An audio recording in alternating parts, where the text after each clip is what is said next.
The lines of mourning are only getting longer in Nablus. Elias grieves for his dad, Abdelaziz. He was one of the civilians killed by Israeli forces in yesterday's raid. Elias is an emergency ward nurse and found his own father among the dead.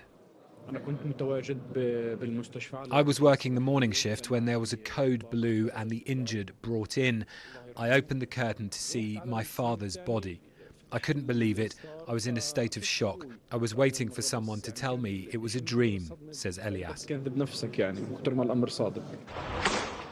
His father was outside the mosque here when Israeli forces in jeeps fired.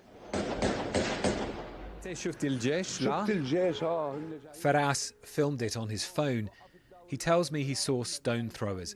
There were no fighters here, just unarmed people. The soldiers shot without mercy, he says.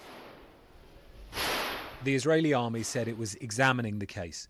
It said troops came under massive Palestinian gunfire while many rioted in its operation to stop imminent attacks against Israelis. The army targeted a house of 3 militants from the Lion's Den group. It said they were wanted over killing a soldier last year. But as paramedics struggled to move, more people were killed outside, gunmen and civilians, while others, apparently unarmed, were seen running away as gunshots are heard.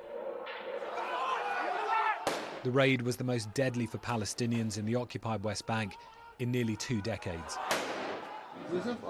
And in the hospitals, dozens have been treated. Well, this is just one of 5 hospitals where people were being brought in with bullet wounds. In this one alone, they had 16 cases of people with gunshot injuries. Some of them are still seriously injured. Many see no political solution here. Palestinian leaders losing control of key cities called the Nablus raid a massacre, while the militant group Islamic Jihad threatened retaliation. Israelis have mourned amid the deadliest spate of Palestinian attacks in years, feeding calls from some ministers in the new nationalist government for a security crackdown. The return of overnight Palestinian rocket fire and Israeli airstrikes are another ominous sign.